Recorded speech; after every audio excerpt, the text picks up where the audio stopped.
Hari Om. Let's start with the prayer.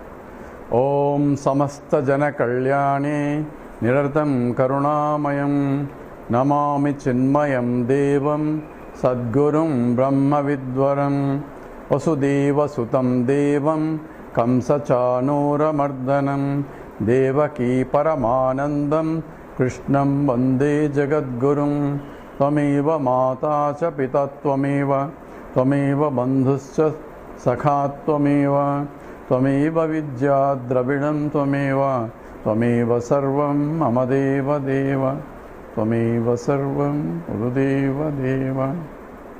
Hari Om. We are discussing the part of means of moksha where I have to recognize that I am the totality. So we are discussing what is Jiva and what is Ishvara. Jiva Swarupam and Ishvara Swarupam. So as long as I consider myself as a Jiva with the local body, my intellect, and this is the universe, Jagat, different from me, and there's a creator, Ishvara, who is also different from both the the creation, and he is an Ishvara. We are essentially a Jiva with the Upasana, Karma Yoga, all this comes into picture. I may deny it, I may accept Ishvara, this faith becomes important because I don't see Ishvara. At the same time, I recognize that this is a creation because it's a well-ordered system. I have to find out what is the cause for this creation or what is the cause for the world. So both either an objective scientist or a Vedantin also interested in what is the cause for it. So he's the scientist is only looking for what are the fundamental particles, and particles being inert, and he's only inquiring how this universe is made up of. He's only looking about object inert world, and he doesn't question himself what exactly is the conscious entity, how does that come into picture. For him, when the inert materials of some combinations and accidentally form, consciousness somehow arises. This is all the statement is. Now it looks like the Vedanta questions the one you have subject is essential for any objective investigation, or a conscious entity is a prerequisite for investigation of any objective world, and without inquiring the total system that consists of both the subject and object, you are trying to investigate what is cause for the total universe. And very approach itself is inadequate to answer the question, because you are looking using objective tools and trying to analyze the object and come up with the solution that covers both the subject and object. And in your analysis, you have no tools to inquire into the subject. And that's where Vedanta comes into picture, and Vedanta becomes a pramana or a means of knowledge. And how did Vedanta come as a picture, or how did it come? Because it is revealed to a conscious entity by total consciousness itself reveals itself in the form of a knowledge. And knowledge comes when I meditate in that. That means I invoke the sattva guna aspect of it at the expense, at the decrease of rajo guna and tamo guna. That's essentially knowledge takes place. So every knowledge involves sattva guna. Therefore, for realization, to move towards essentially from the tamasic to the rajasic to sattvic state. And that's what essentially the Chaturvanyam or the slokas really belong to, in that order, because Sattva Guna Pradhanam is essential for Brahma Vidya. So this is the universal classification and universal requirement, because my mind has to be subtle enough to find out that which is not seen but which is real, and what is seen is not real. And therefore this counter experiential type, because what I am experiencing appears to be real, and what is real I cannot experience, and it's not a state of where I have and some kind of something is happening in the due to realization. It's not none of those type. So we will now go into a little bit details in terms of what exactly Jivan Mukta means. Because Jivan Mukta, we said, is a state where Aham Brahmasmi has been recognized. We mentioned that now I recognize that the total consciousness that I am is getting enlivened in this body, mind, intellect, and becoming is a Chidabhasa through reflected consciousness, and become as though life here, but my true nature is unchanging, eternally present, that pure consciousness. So I'm not a reflected consciousness. But this recognition takes place in the mind only. It's the mind that has the wrong notions. And when the mind is folded, all the wrong notions of that is only folded state. That's called the absence of the knowledge of the identity relationships also. I don't identify in my disbelief state. I am a jiva, and this is I am an individual, and I am so and so. All the relationships at the body level, at the mind level, at the intellect level, all are gone. There is a homogeneous absence of knowledge of everything, and that's what is called the disbelief state. We also address how a jnani sleeps. Jnani sleeps as a jnani only, where his mind and intellect are folded. Therefore, the jnanam of the mind is also in the folded state, and all he is doing is Anandamaya Kosha, only reflected his absence of subject-object relationship. Even though he understood that I am beyond the subject-object relationship. So he will become a Sakshi. Now we'll try to analyze a little bit what exactly Jivan Mukta and is self-realization an individual entity or a discrete event, because there are some confusion in some people that it is I have to experience, I have understood, I want to experience that Brahman state, or I experience some flashes of something that occurred in my life and I want to gain that, or I was in some state of pure understanding, and that is what one has to realize. All these things are being accounted, and many the sadhaks who have realized this kind of states and propagate that knowledge as that is what realization one has to do. And Bhagavan Ramana Maharshi went into a state of samadhi, and one has to go to that state of samadhi, then only realization comes. Realization is clear understanding that Aham Brahmasmi, a Viveka is required. Now, once I have understood, then I am Brahman is understood. But the problem is, in some cases where I have not purified my mind completely, that means still Raga Dveshas are there.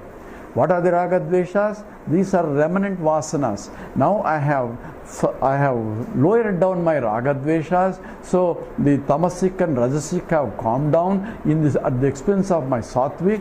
So my Sattvic is the one that is predominant, and therefore I could listen to the scriptures, and I could even meditate on the nature of the reality based on the Vedanta. So this meditation is after gaining the knowledge, and this Nididhyasanam is recognition or realization that I am that all the time. That's what Nididhyasana, based on the knowledge of Vedanta that's gained through Sravana and Manana. Now we understand here that even though I understood clearly, and this is what everybody has, a lot of people and say I understand the Vedanta, but I have not realized. What does that mean? That means I have not understood clearly.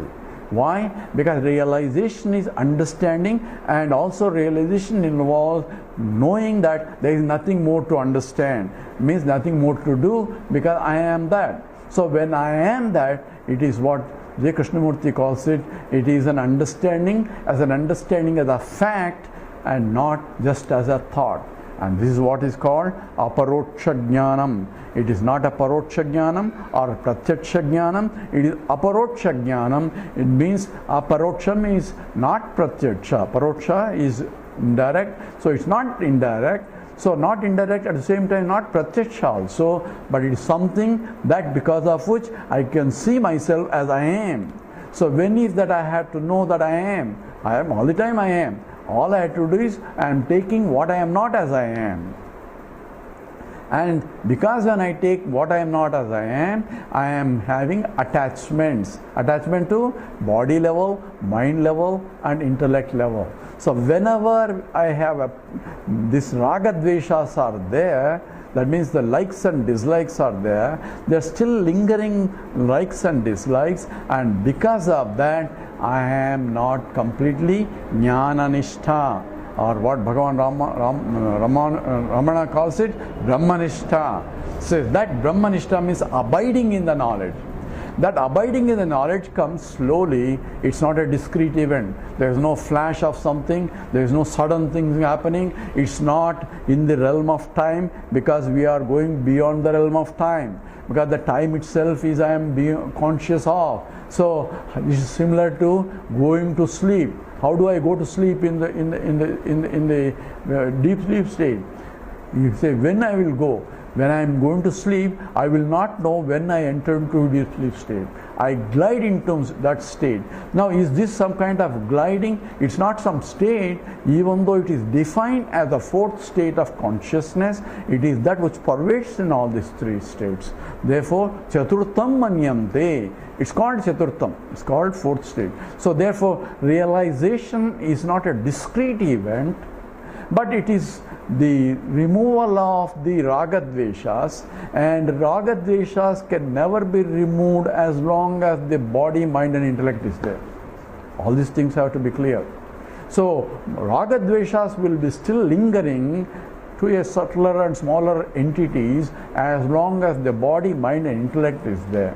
Body, mind and intellect will be there as long as the prarabdha karma is there.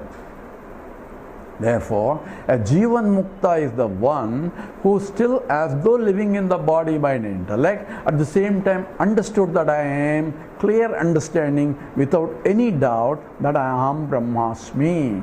For him, then, you see, in the point of understanding, he has realized that I am all the time Brahman. So which the Bhagavan Ramana Maharshi says,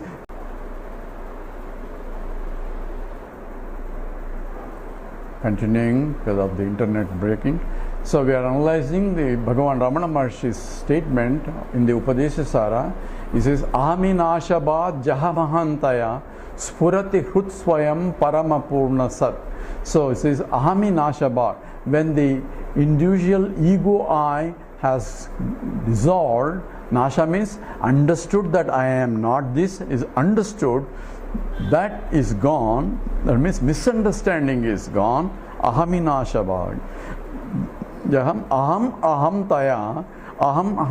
I am without any qualifications, because in every identification I am this, I am is there, this is there. Now I understood that this is not real. That means I understood that this is only a mithya. So therefore I can identify myself with it when I want it, but also I understood that I am not this, I am pure I am. That understanding raises aham taya spurati hrutswayam, spontaneously raises whenever I want to, whenever it, all the time, or whenever my mind runs into who is that I am. I am this, I am the totality. That understanding comes whenever, that means whenever I can recall it, I am the totality. When I am getting involved in or in the transactions, if I forget any moment, the mind goes back to that state.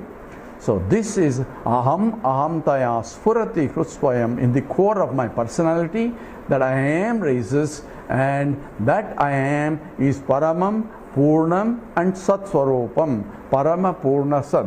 Paramam supreme, because there is nothing beyond.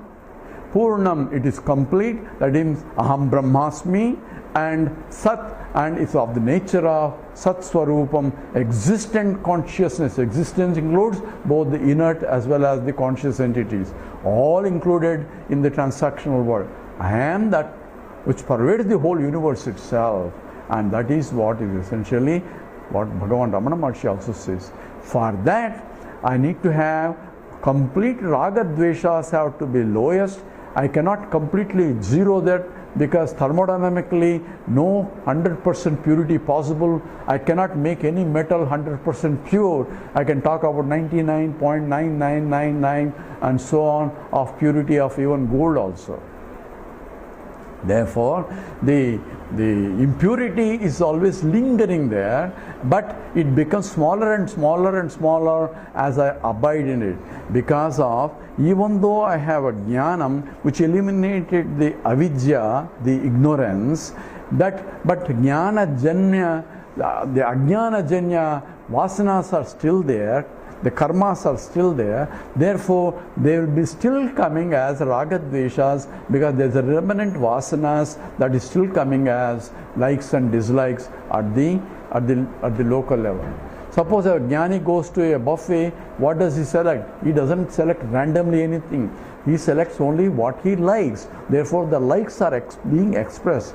What is difference is only that those likes are not binding to him, that he suffered the consequence of the likes. So they are neutralized, and we call it a bhushanam. Is a glory of Mahatma for whatever these things. Oh, my teacher likes all these things, we call it. So it becomes a glory. And Lord Shiva is essentially a Pannaga Bhushanam. Pannaga Bhushanam means the snake is nothing but the vasanas or remnant vasanas, where the poisonous things are removed, and it cannot do anything without Brahma, without Shiva's signal. So even it cannot do bush or do something. Those snakes are abharanam now for Lord Shiva. Whereas Lord Vishnu sleeps on it, on the big snake itself, but all the 7 hoods are now looking inwards towards the Lord. So all the 7 hoods are nothing but the 5 panchakoshas and the mind and intellect all together are watching, or jnanendriya, pancha indriyas, jnanendriyas plus the mind and intellect, all towards concentrating on the Lord Himself. And that's what is the essence of Jivan Mukta also. So a Jivan Mukta, depending upon the vasanas level, so once you gain the knowledge, the mission is accomplished from the point of knowledge wise. Now the knowledge has to be internalized. That's what is called the nididhyasanam. And depending on the level of the ragadveshas, the extent of ragadveshas, there are different categories of the Jivan Muktas are also being mentioned in the scriptures. So if you go to the Vidyaranya's text, the Jivan Mukta Viveka, there are 7 categories of Jivan Muktas, but each category is not that Jivan Muktas are different levels of understanding. Each Jivan Mukta understood that Aham Brahmasmi, but where the problem is only in terms of remaining the ignorance, that is remaining ragadveshas, not the ignorance, remaining ragadveshas which are due to creation of previous ajnana vritti.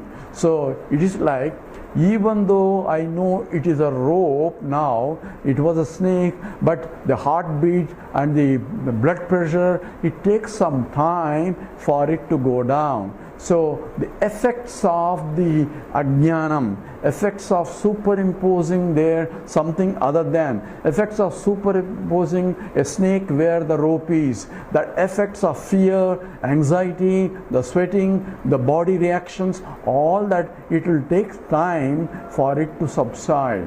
So how long it takes? It takes in terms of for the remaining life of the jiva. So when it takes, the effect will take some time after the knowledge.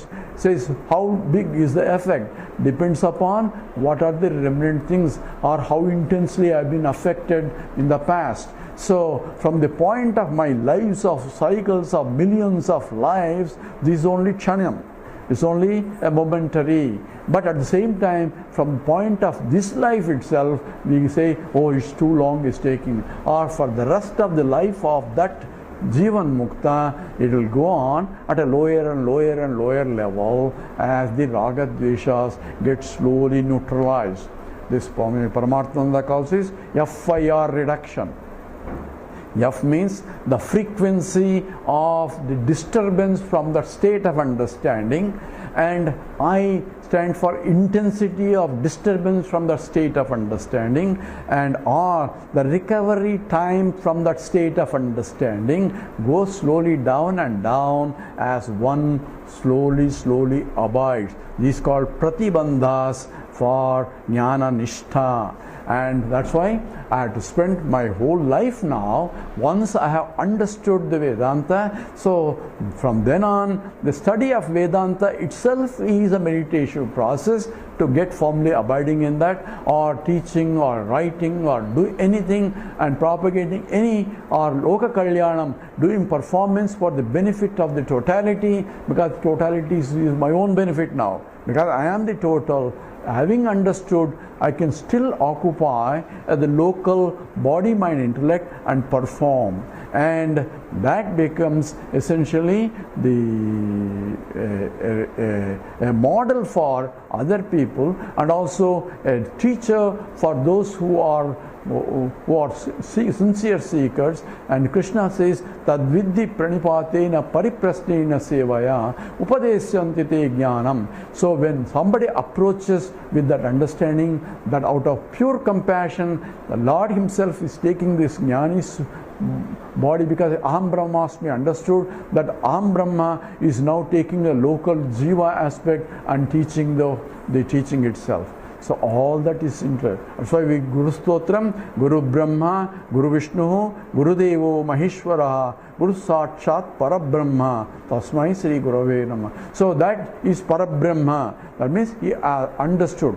So that is the attitude of a student who goes to a teacher, and with a reverential attitude, only because the teacher doesn't have to come down and teach, but I am requesting to come down as a teacher to teach me.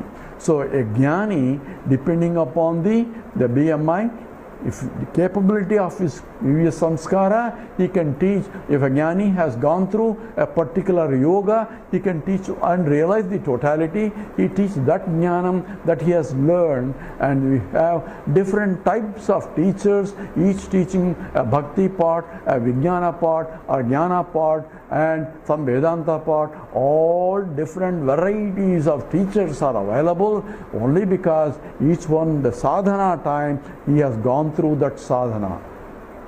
So Jivan Mukta, using the mind and intellect which has gone through a particular sadhana, you will be able to teach those people who are conducive to that.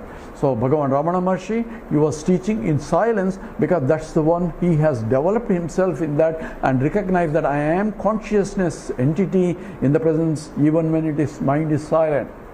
So those people who can learn from the silence has to go to there. Other people will become restless there when you sit there in the Bhagavan presence also.